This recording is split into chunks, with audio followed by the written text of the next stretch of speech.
welcome to Building Blocks 2020 Intro to Python Workshop. I'm Harsha and Hi, I'm Priscilla, teaching as well. Afternoon. Good afternoon. Okay, so let's start. I'll later be giving you guys the slides and the codes we use in this workshop at the end of the workshop. So as we go along the way teaching you guys Python, we also want you guys to try out some of the codes. So here's an online notebook where you can like type out your codes and run them online instead of like downloading any software. So if possible, can you all like enter this link into like a new window and like just get it ready? So enter the link, bring it to this page over here. But for me, I already logged in into my Google account. So for you guys first need to log in using a Gmail or Google account. After that, you all can press a new notebook. And after you press a new notebook, you can name your file, let's say Intro to Python.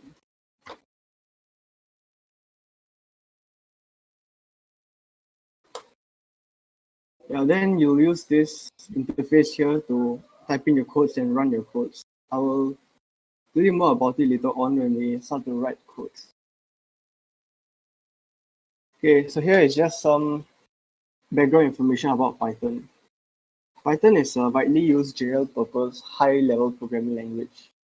It was created by this dude, Jurido van Rossum, in 1991 and fully developed by the Python Software Foundation. It was designed with an emphasis on code readability, and its syntax allows programmers to express their concepts in fewer lines of code.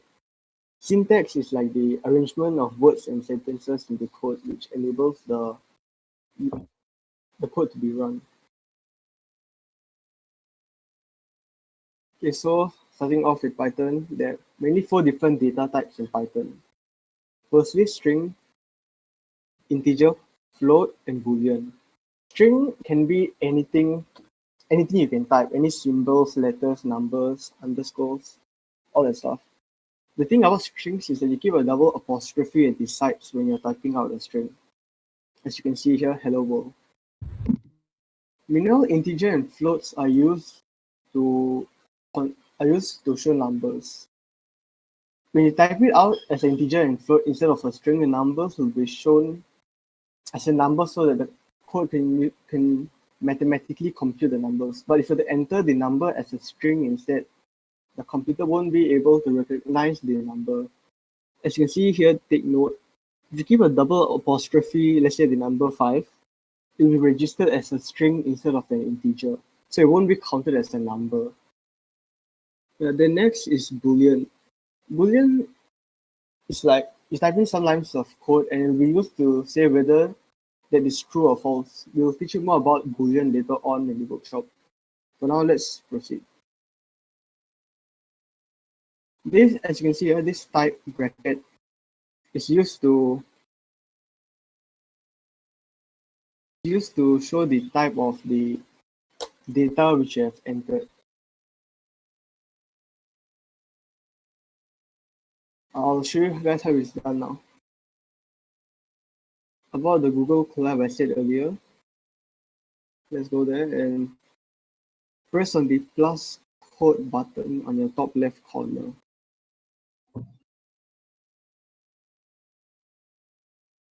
Okay, once you press on it, you can type out the type bracket. Then inside the bracket, you can type out the data you want to check the type.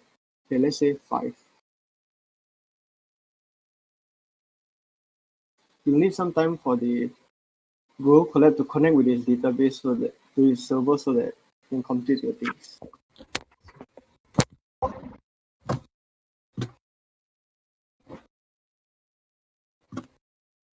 Yeah, so once it's done, we'll show here integer. Okay, now let's check the type of 5, but instead of keeping 5 as a number, let's enter it as a string. So you can see I kept the double apostrophe at the sides. Once I run the program, it will be shown as a string instead of an integer because of the double apostrophe at the side. Next, you can also check the type of for Boolean as well. You can type here true and run the code, and it should come out as. Remember that for Boolean, you can't use small letter t or small letter f when you're typing true and false. You have to use the capital letter for the first letter. So you type it as such, and you should get the value bool. Bool is the short form for Boolean. Operators are just mathematical functions you can use in code to run mathematical equations of. So I'll continue on here. I'll add code, and let's use two numbers. Let's say 5 and 3. So we add 5 and 3 together and run the code, we will get 8. That's the addition function. Yeah, about this, when I talked just now about strings and integers, you can try to add a string and an integer together, but the computer will not acknowledge it and it will show up as an error. So let me run this program right now. Yeah, then you can see type error. Must be a string, not integer. You can't add a string to an integer. So to make it happen, you have to take out the double apostrophe at the side. But let's check what happens when we add two strings together. When two strings are added together, the computer will not acknowledge it as two numbers being mathematically computed. Instead, it will just keep them side by side. So let's run this program over here. String together. We'll just add the strings beside each other. Yeah, and for addition, we just use the plus sign for integers. And I was going through subtraction just now. So just use the minus sign, 5 minus 3, 2. Then for multiplication, you don't use x, you use the asterisk sign. So 3 asterisk 3 will be 3 multiplied by 3. Then you run the code, you should get 9. Okay, then for division, you'll be using the slash sign. So 10 slash 5, you'll get 2. 10 divided by 5, 2. These are the simple mathematics stuff like plus, minus, division, multiply. You can also do a bit more stuff. Let's say 5 double asterisk 2. This means 5 to the power of 2. When you use the double asterisk sign, it's not 5 multiply 2, it's 5 to the power of 2. So you should get 20. Then you use a double slash instead of one slash. It will show you the quotient of the division. So you will get 2 over here. When you divide 5 by 2, you'll get 2 point something something. So it'll show you the quotient 2. Then there's also a operator to find out the remainder of the division numbers. So 5 percentage 2. You run it, you'll get 1. It'll show the remainder.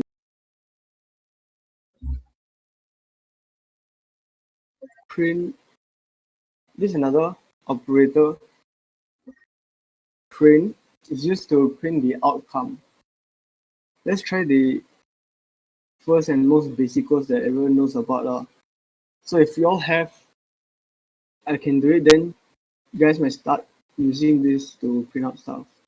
You can see there's the print function here with the bracket. So going here, yeah, one thing you guys need to note is that over here, this is a Python notebook. The Google Colab, yeah, it's a Python notebook. You can see here .ipynb. When you use like other software to just type out your code, you won't be able to run the program by like just playing it. You can't see the result immediately. You need to tell the computer to print out the result. So you keep print bracket bracket.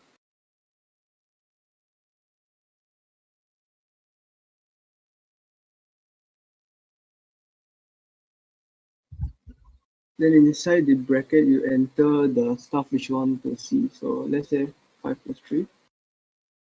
It will print out the number. Just in Google Color, you can automatically do it because it's a Python notebook. But if you use other software and you're just typing out the code, you need to print out the answer you want to see. It won't automatically show you the result.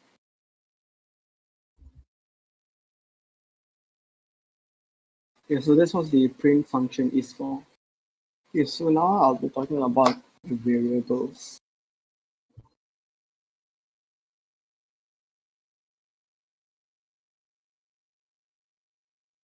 Variables are used to store values, and they can only contain alphanumeric characters and underscores. So you can only use letter, alphabet, numbers, and underscores to contain the number. So as you can see the example on the right here, x equals to 5 and y equals to 3. Like how you do math and like you have the x variable and y variable. Similarly here, x will contain the value 5 and y will contain the value 3. So when you print it out, you can see print x plus y will add the stored values of them together. Since they're stored as integers, 5 plus 3 will show up as 8.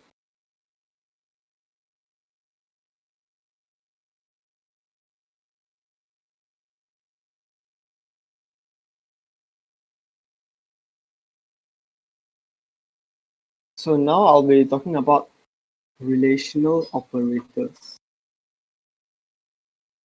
These are the different type of relational operators we have. They used to check the relations between integers and floats usually. The equal sign is used to check whether two numbers are equal, and the exclamation in equal to is used to check whether two numbers are not equal. Then more than, less than, more than, less than, less than, more than and equal to, and less than and equal to. Yeah, so let's do that here.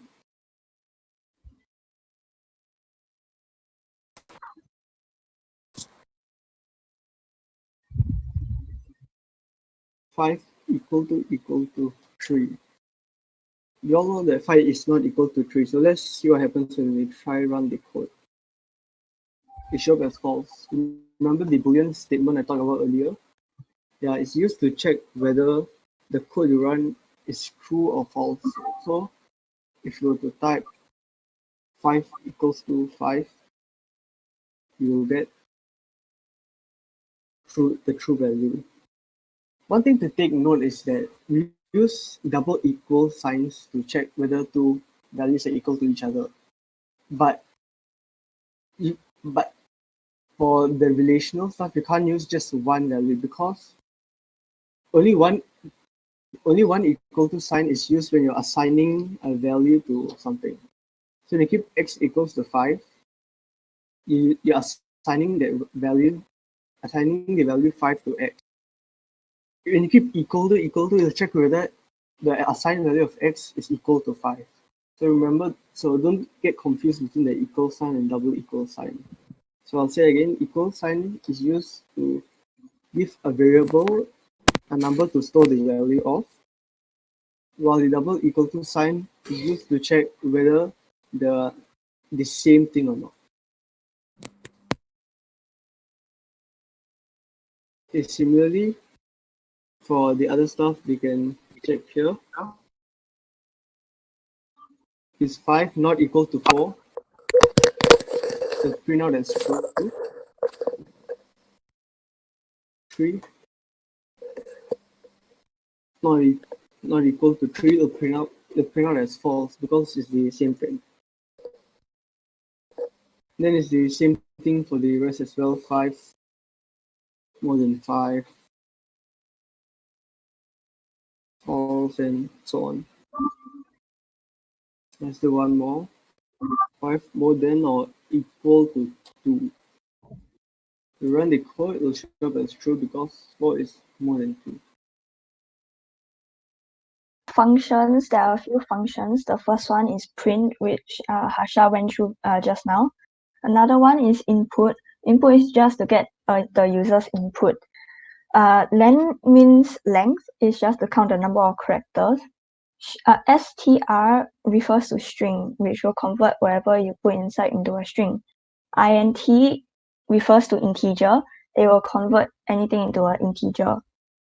It will become an integer.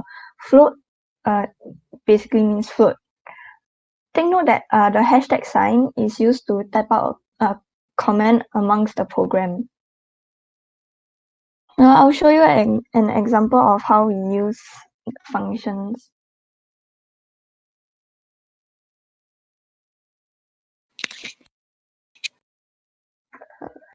So right now I'm going to assign height as. It's still in the slides. I think let it load for a bit.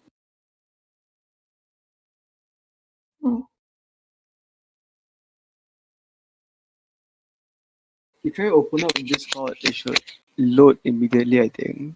Yeah, now can. Okay. So now I'm going to write out a code for printing out your height and your age. So right now, I'll assign height to become a float, and I'm going to ask for an input from the user.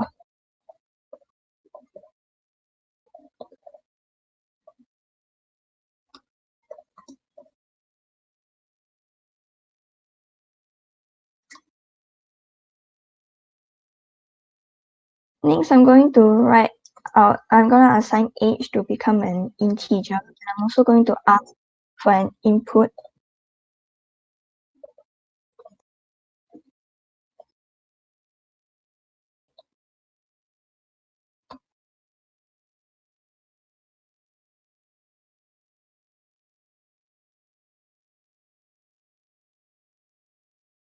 Next, I'm going to use the function print so that I can print out my height and my age. So first, I'm going to print out a string UR. Next, I'm going to print out my variable height.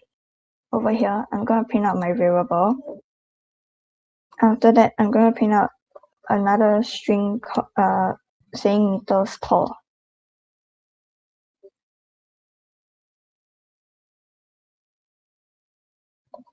And for the next function, I'm going to print out the age. So I'm going to print out a string, and then I'm going to put in my variable age from here and end it off with another string. This would be my code, and if I run it,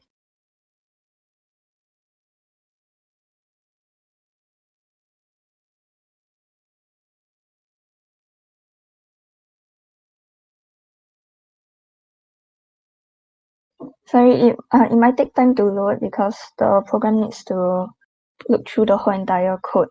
So right now it's asking me for my input, so I'm just going to input 1.58 meters, and I'm going to write 17 years old, and it printed out you are 1.58 meters tall and you are 17 years old. That's how functions. This is a example of how functions can be used. So this is the example that we used just now. And moving on to slicing.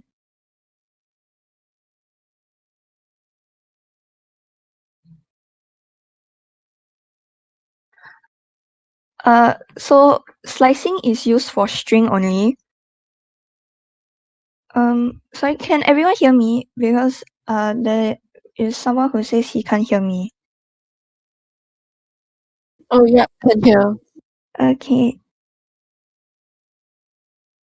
So now for slicing is used for string only, and it basically prints out a section of the string. So the code for slicing is the name of your string with square brackets with numbers in between. So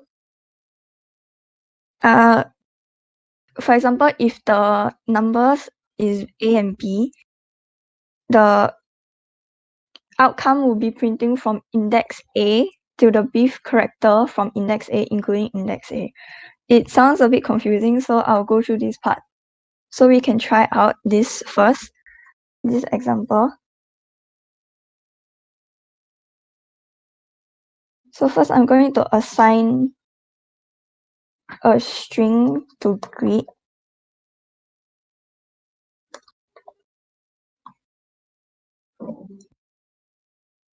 Then I'm going to use the numbers 0 to 3. So if I print this out, it will print out HEL. So H has the index 0, and it will print to the third character from H, which is L. This is basically how it works. So if I show you another example,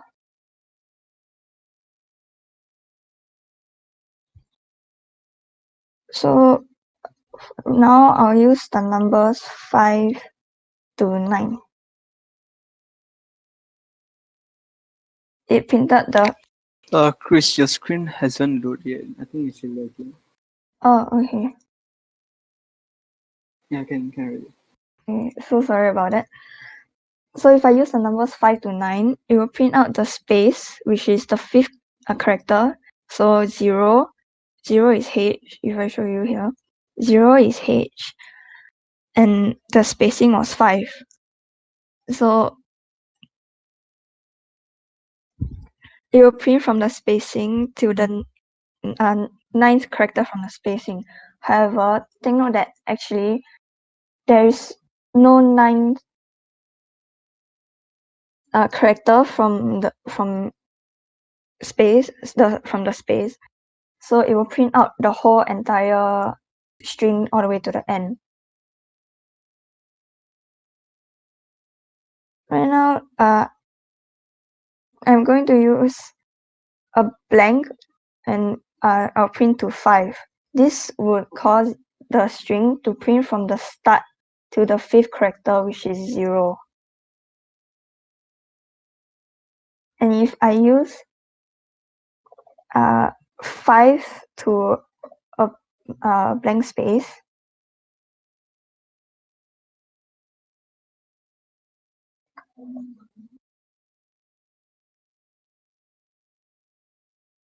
this will print from the fifth character, the fifth index, all the way to the end of the string.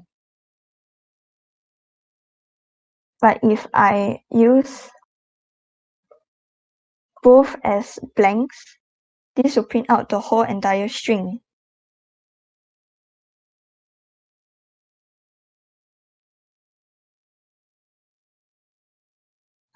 So this is basically what slicing is.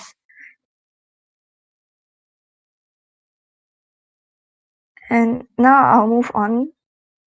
This was the example that I used earlier. So now I'll move to conditionals. Python has 3 conditionals: if, elif, which basically means else if, and else.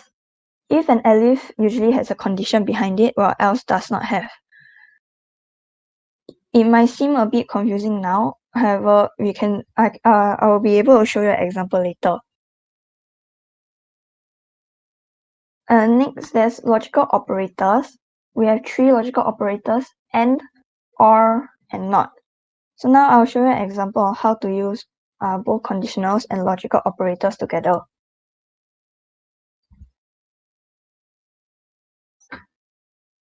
So for this code, I'm going to use the Boolean true and false. What I'm typing out right now basically means is male is true and is tall is false, means that he is a male, but he's not tall. So using a conditional, if is male and is tall, I'll print out that you are male but not tall. This is because I assigned is tall to be false and is male to be true.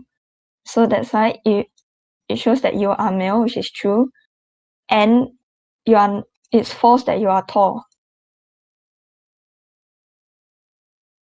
I'm gonna use Elif is male and not is tall, means that you are male but you are tall, because is tall was false, and if I write not is tall, it basically means that you are tall. So I'm going to print out you are male and you are tall.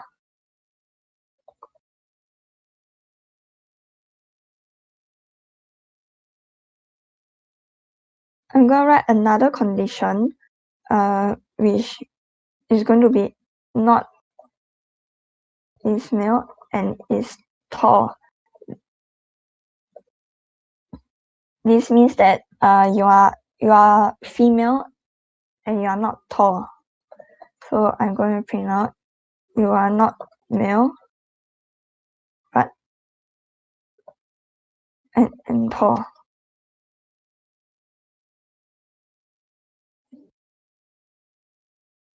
Next, I'm going to use else, the condition else, and I don't need to write another condition behind it because there will only be one other possible condition. So the only other possible condition is you are not male and you are not tall. So if I print this out, it will give, there is an error.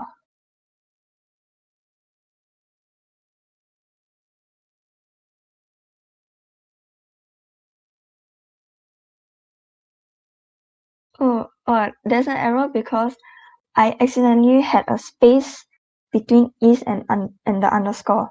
That's why my is highlighted actually. If you couldn't see properly, is highlighted. This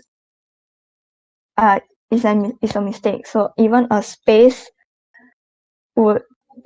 in your coding will lead to an error. So you will have to slowly type it out. And if there's an error, you have to look back at your codes and see where your error is. So even a space will cause an error. So if I run it now, it should run smoothly. So this means that it has run smoothly and there's no error in my coding.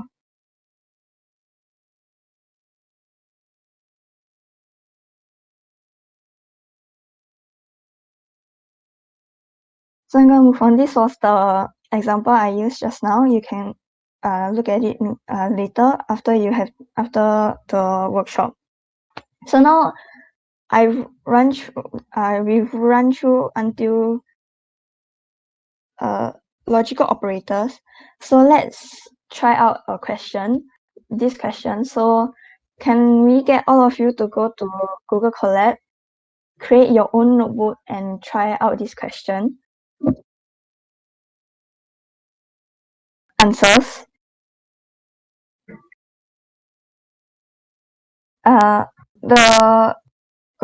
The input is a bit different, however, it's the same as the person who finished it. It's just slightly more wordy. So if you want to look at the solutions later, you can look at the slides after the workshop. So next, we'll be moving on to lists. List is an ordered as sequential collection of 0 or more Python data objects written as comma delimited values enclosed in square brackets. So what it basically means is inside square brackets there's multiple values. This is called a list, and each data is separated with commas. So an empty list would be the one that has nothing inside the square brackets.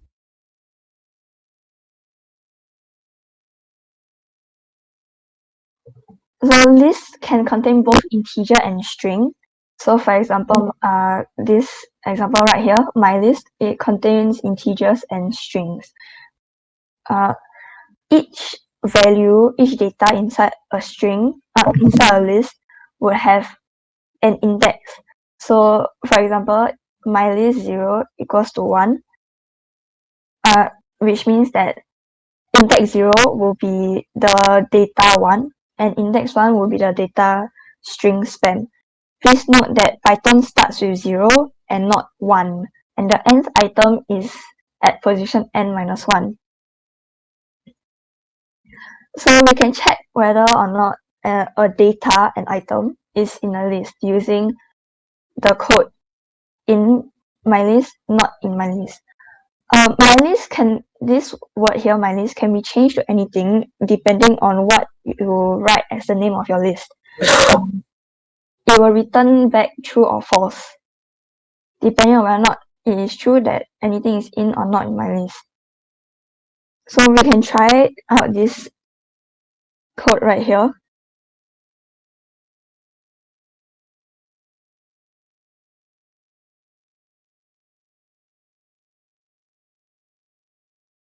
I'm gonna type out. I'm gonna assign my list for the values 34, 26, 0, and 10. So I'm going to find out whether or not 26 is in my list.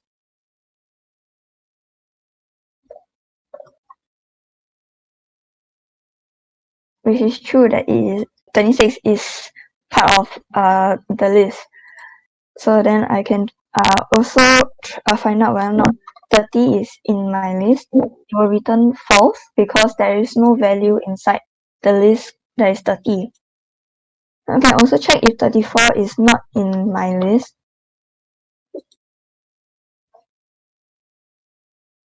It will return false because 34 is inside the list. Therefore, it is false that 34 is not in my list. I can also check whether or not 20 is not in my list. It should return true because there is no value inside the list that is 20.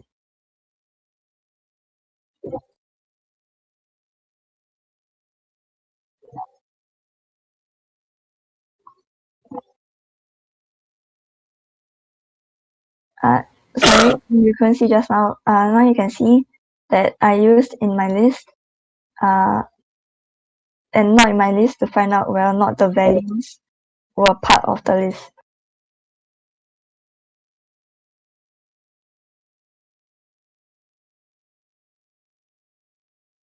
And I'll go back to the slide.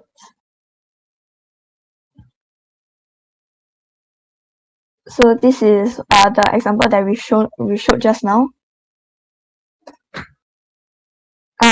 So now for the next two slides, it might look a bit wordy, but this is all the basic codes for the lists. So the first one is a list append item. This do take note, a list is just a placeholder for the name of your list. This code adds a new item to the end of your list.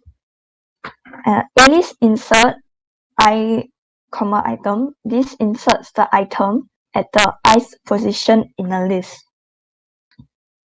A-list.extend B-list. B-list is also another placeholder for a name of a list. This code will combine two lists together.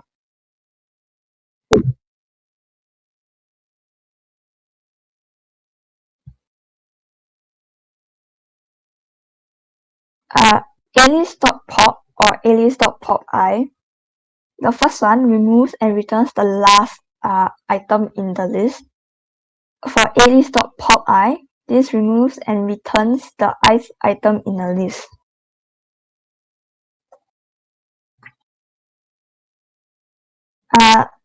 And then A-list.sort, this sorts the list. But however, this code can't be used on multi-type lists, which means it can only be used on lists that only has integers or only strings. alist.reverse just reverses the order of a list. Alist.indexItem returns the index of the first occurrence of the item. Alist.countItem, it will return number of occurrences of the item, and alist.removeItem, it will remove the first occurrence of the item. So it might sound a bit confusing right now, but let's just try out these codes for you to understand better about the codes that I just shared with you.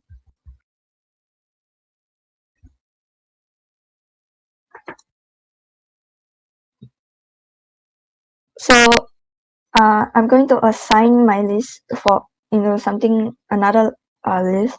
So I'm gonna assign the value 124, 3, true, and 6.5. Next, I'm gonna use the append code, which means add another item behind the list, and I'm going to add the value false. Sorry.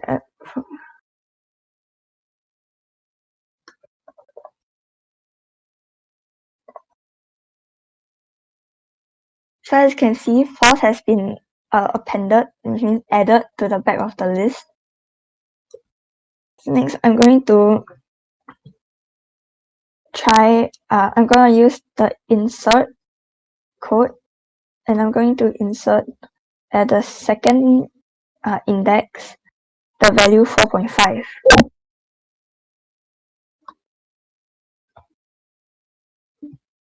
As you can see, 4.5 has been placed in between 3 and true, as that is your index 2. Next, I'm going to use pop, and it should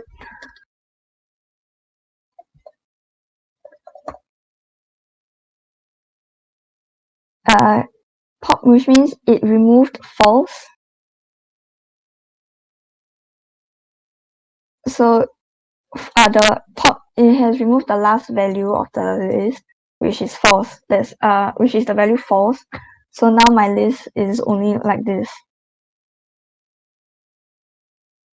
Next, I'm gonna use pop again, but with a specific index.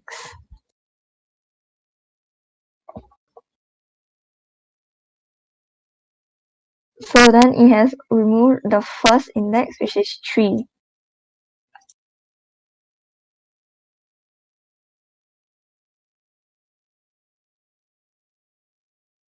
Next, I'm also going to remove, I want to remove the value true. So I'll use pop again. However, instead of, I'll use index 2, as true is on the index 2. This is index 0, this is index 1, and this is index 2.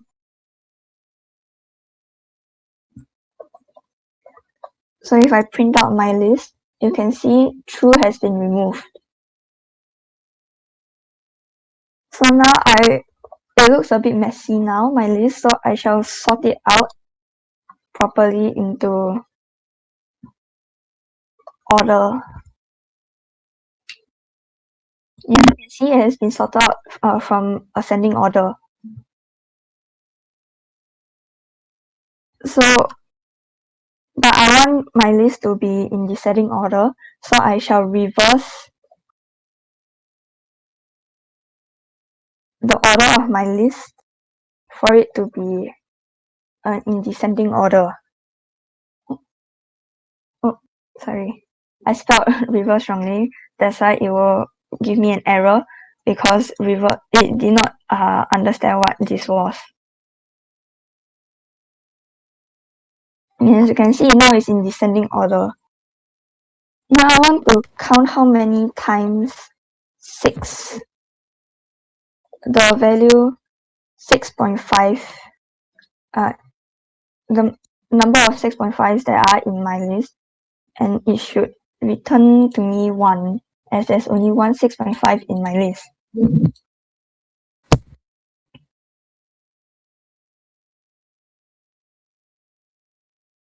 Now I want to find out the index, which is the position of the value 4.5.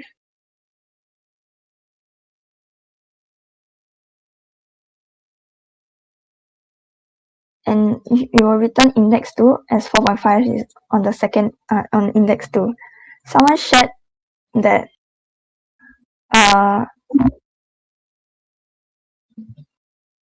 mylist.sort inside the bracket you put reverse equals to true. It will also sort in descending order as well. So it's good to take note of that as well. Next, I want to remove a specific value, for example, value 6.5. So then it should now remove the value 6.5 from my list. However, I want to add a second list behind it. So I shall assign M a list consisting of values 9 and 7.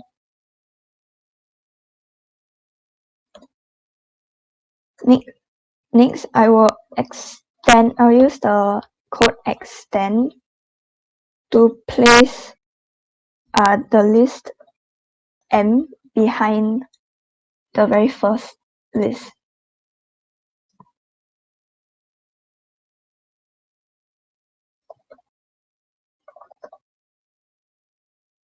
And as you can see, the list has been added to the back of the very first list.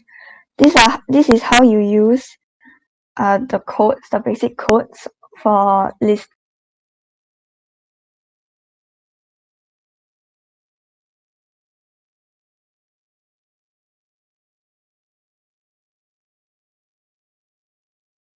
So the next two slides are just the screenshots of the examples that we have shown to you. And now here's a question for you to try again. For those who wasn't able to finish the previous question, this is another chance for you to finish this question.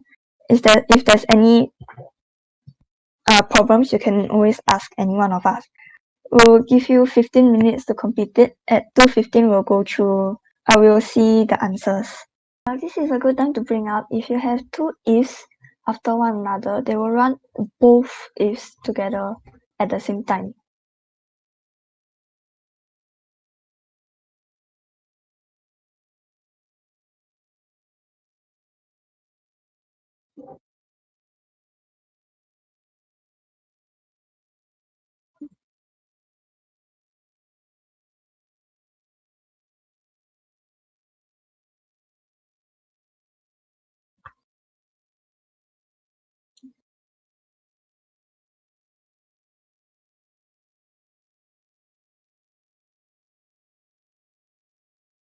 This person here, and sorry, I do not know how to pronounce your name, but this student from NJC has used lists to print out the grades, while the other two, he or she has also used a list to print out your grade.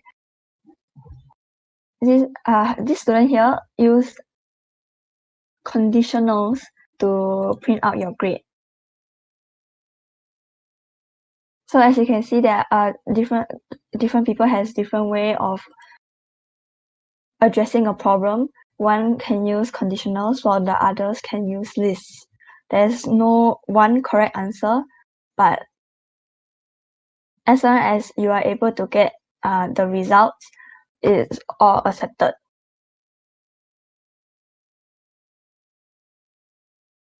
So this is using lists, which is me and Hasha's way of addressing. So now we'll be moving on to loops, which I'll pass back to Hasha to continue this workshop. I'll be taking over now. Yeah. Okay. Yep. So now I'll be talking about loops. Let's now use conditional statements if and else to let us decide whether to do something. So if condition is something, then do this. Similarly, loops let us do things, but instead of like doing it one or two times, if this, then do this, it will let us keep on doing something when the given condition is true. So let us keep on running the same code many times. There are mainly two different types of loops we'll be going through today: for loop and while loop. So moving on to for loops are used when you know how many times the loop need to be iterated. So this is how the condition will look like how the code will look like when you type it in Google Colab. For condition. Over here I use bracket and condition just to show the condition, just represent condition. Then at the end you must use the colon. If you don't use colon, the code will not work. So here's an example. For char in alpha, print char. Char is a short form here for character, but then when you're typing out your code, it doesn't need to be char, it can be anything else. You just use to represent the letters in the string which is given over here. So for char in alpha, it's referring to every single character in this. So for char so it kind of acts as a temporary variable. So for char in alpha, first char will be A, then once you've gone through the loop, you go to L, B, H, A, and so on. So for char in alpha, print char. So what happens is that for char in alpha, it looks at A first. Then A will be assigned to char. So when we print char, it will be printed as A. Then it will move on to the next letter, which will be the letter L. Print L. Then it will loop again and move on to the next letter P and print P. So this is an example of how the for loop works. For something in something, print char. It doesn't necessarily need to be for something in something. It can be for any condition. Let's say for x more than for x more than 5, do something. Yeah, so it doesn't always need to be for something in something, do this.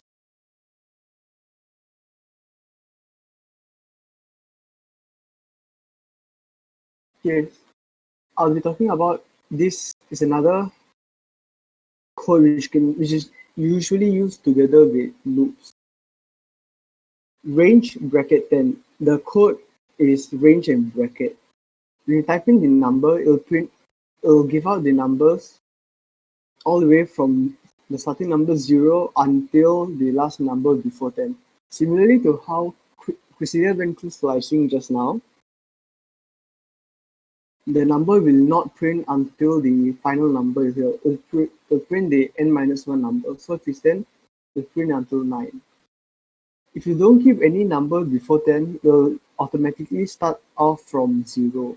But you can also state the front variable if needed. So here if we set the range from 5 to 10, it'll print from 5 onwards. So 5, 6, 7, 8, 9. But it won't print out the last number. You can see I've written a code here. This code adds numbers all the way from 1 to 100. So total it will be equal to integer of that value. We set 0 as we set total equals to 0 as the variable first. You can see there's the in bracket, so it sets 0 as an integer. For I in range 1 to 101, total equals to total plus I. Let me show you this code on building blocks. On Google Colab here.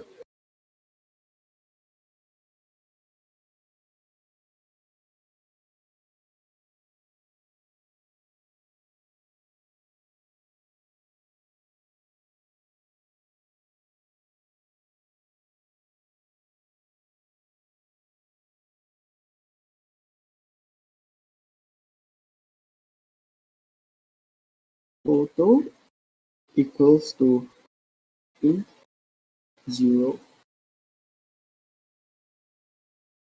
For I, range 1 to 101. Total equals to total plus 1. Print total.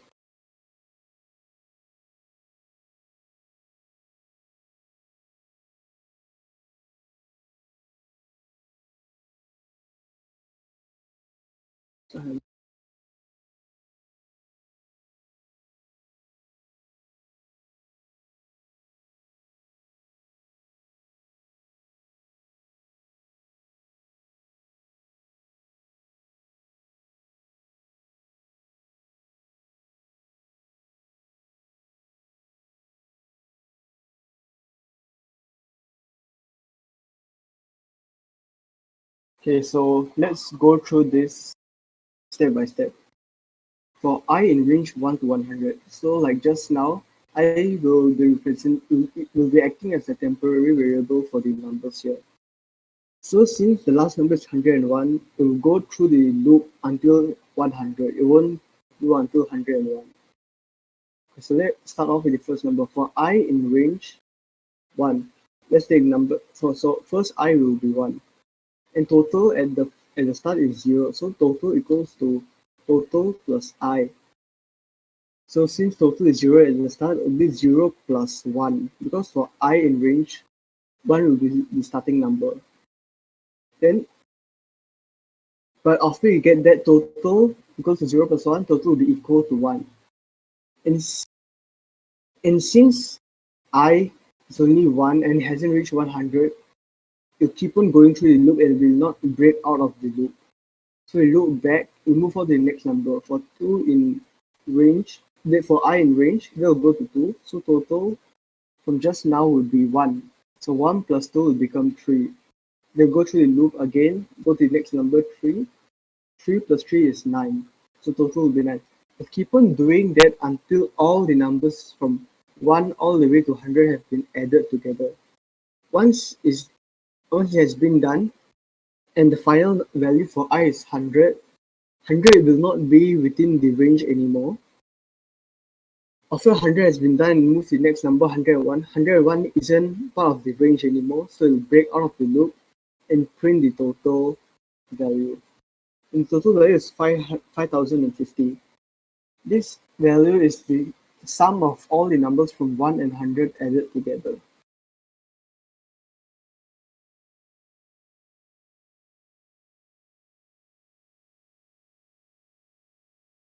As you can see here, the range 10, 0, 1, 2, 3. Every time it increases by 1. This is called the step size. Step size is 1 by default. But sometimes we just don't want the number to like keep on increasing by 1 every time. So we can assign a third parameter. We can use a third parameter to assign a value to adjust the step size. So here we keep range 1 to 10. Normally without these two here, and we only have 1 to 10, it will print out all the numbers from 1 all the way to 10. But since we added 2 here, every time it prints the next number, it increases by 2. So 1 to 3, 1 to 3, to 5, to 7, and to 9. Until the number isn't in range anymore, then it will stop looping. Okay, let's try out a code using that parameter.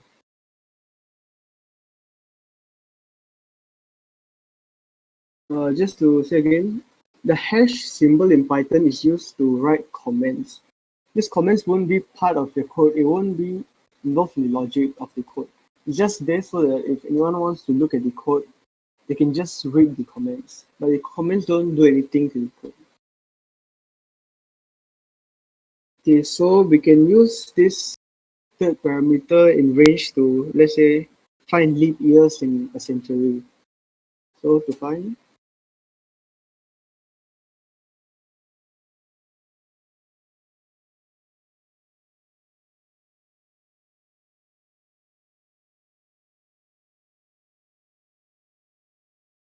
okay, so we go for I in range 2000 to 2050. Then we set the third parameter as 4 because loop years happen every 4 years. So every time it increases, the next year will increase by 4 years. Then we print I.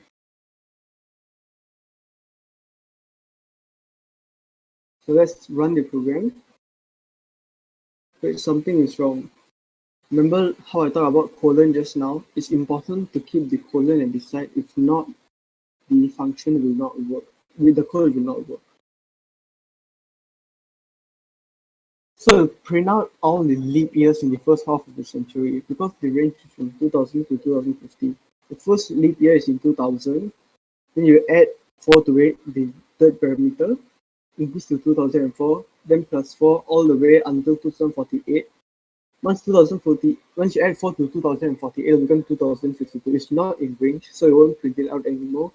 And it will break from the loop and stop there.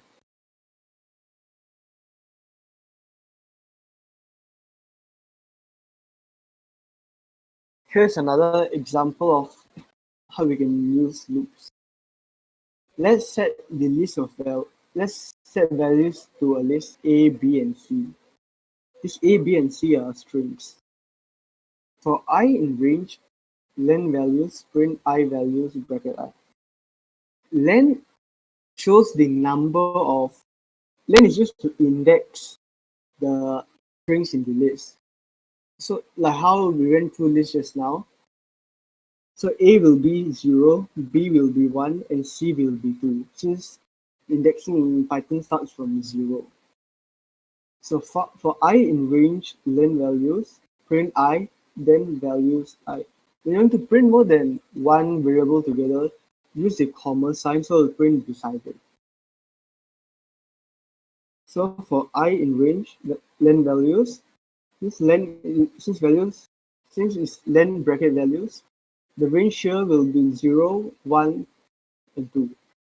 So for I in range 0, 1, and 2, it will print out the first value first, and the first value will be 0 because it's the index of the numbers and not the values directly. So you print 0, then beside you print values bracket I. I over here is 0, so when you keep values 0 inside, it will print out the corresponding value in the list above. So we print out the index of this, which is 0, and also the string in which the position is in. So we print out A. So next we'll go to 1, print out 1 in the corresponding string B, 2 then the corresponding value C. Okay, now this is something called nested loops. These are loops which are nested inside other loops. Over here, as you can see, we set outer.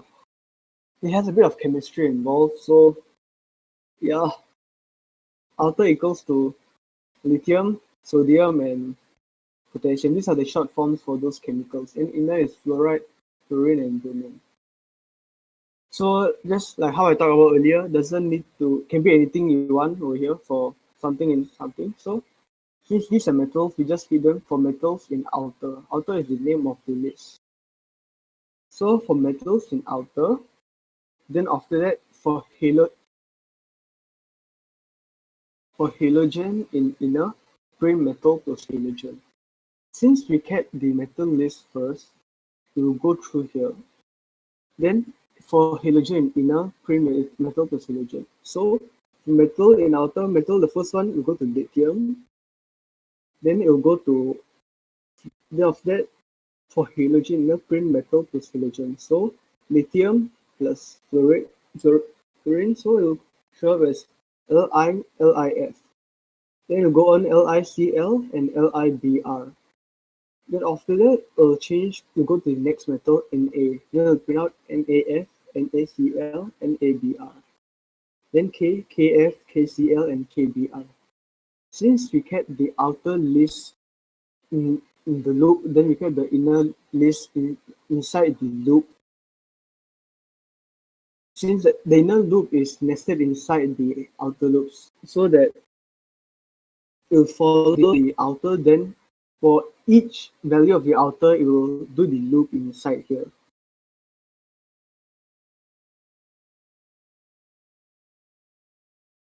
Next, the other type of loops I talked about is while loops. While loops are used when you don't know how many times you want to loop the body to be executed. They iterate as long as some condition is true. For example, you can see here, I equals to 0, then while I equals to or less than 10, print then you add +1 to the value of I. So it starts printing I more than equal to 10. I is set at 0 first, so it'll print. So it'll go through here. I is less than 10, so it'll print I. Then I equals to I plus 1. Then it'll print 1. Let me do this over here in Google Colab. I equals to 0. I is less than or equal to 10.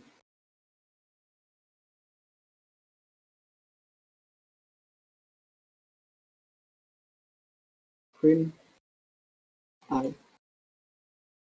Then I equals to I plus 1.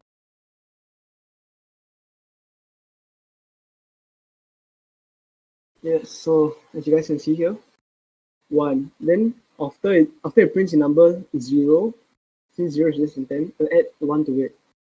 Then it'll loop back. Since 1 is still less than 10, it'll print, then it'll add 1 again, it'll print 2.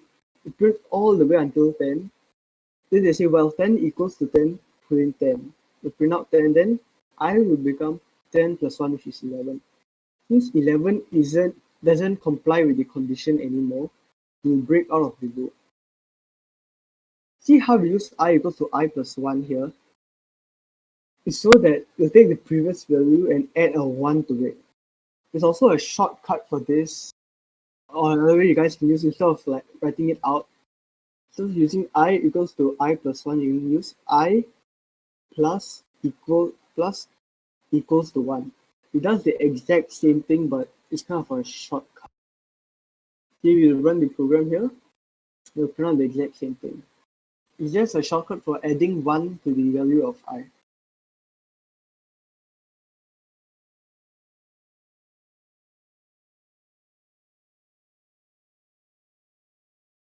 Next, I'll be going through interactive loops.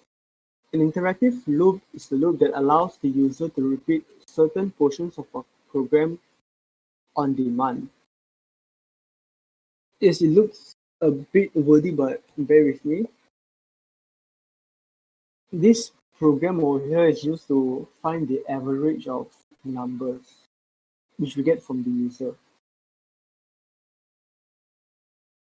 So you can see here, total is set to 0, count is set to 0, response, this is some values we set beforehand so that the program can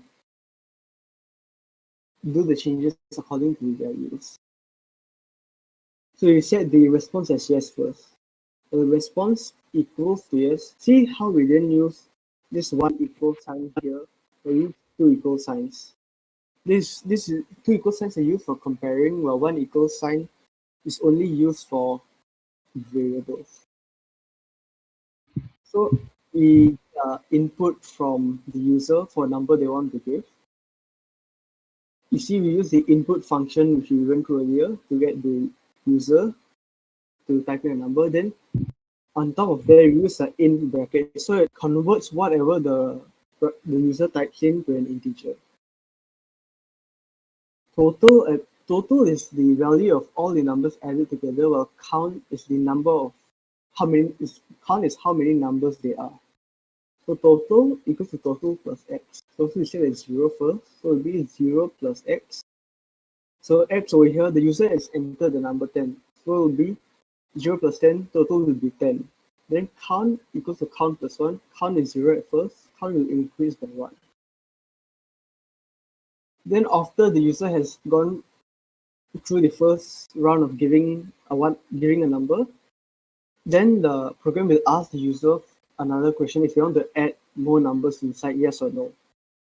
If the user answers yes, you see here that this is equal to response.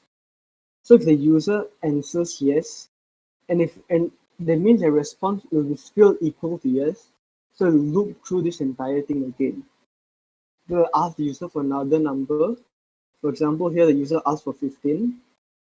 Then so total will increase, 10 plus 15, total will become 25, count will become 2 since another number was added. Then it'll ask the user the same question again, and if the user says yes, it'll keep on continuing, but when the user says no, it will break out from this while loop over here and go on to the next line of code. Over here, we set the variable average to the average of these numbers. So total divided by count, you'll get the average. Total is 25, count is 2. So the average, then it will print out average of the number is, then comma, you keep the variable beside. So it'll show up as average of the numbers is 12.5, as you guys can see here at the bottom. You might notice that there's a slash n over here. This slash n is used to move over to the next line. You can see how the codes over here is like one by one, but then over here there's a space of one line, then it prints out the next line. Yeah, so just keep in mind that the slash n is used to go on to the next line for the printing to happen. Yeah, so this is just an example of how while loop can be used in our day-to-day lives. This is just a simple code which shows the average of numbers. The user can type in as many numbers as you want. There's no limit to it. Yeah. So next, let's try out a question.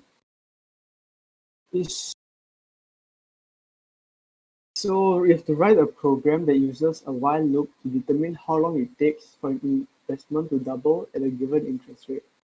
The input will be the investment amount, and investment amount will be annually compounded interest rate. And the output will be the number of years it takes an investment to double. So here are some example values. For the input values, investment will be $1,000. Interest rate will be 10%. But in Python, you can't keep 10%, so we just keep it as 10 there. Same for investment, you don't keep the dollar sign. You just enter the number. And the output value will be 8. So you guys have to create a code which answers this question. We're running late, so I'll just go through the solution and we'll end it there. So this is the solution. This is the one we did. Time taken for investment to double. You set the variable invest to get the investment of the user. Then use double invest to check the value of what's the end product the end sum supposed to be. Then the interest rate we get it from the user as well.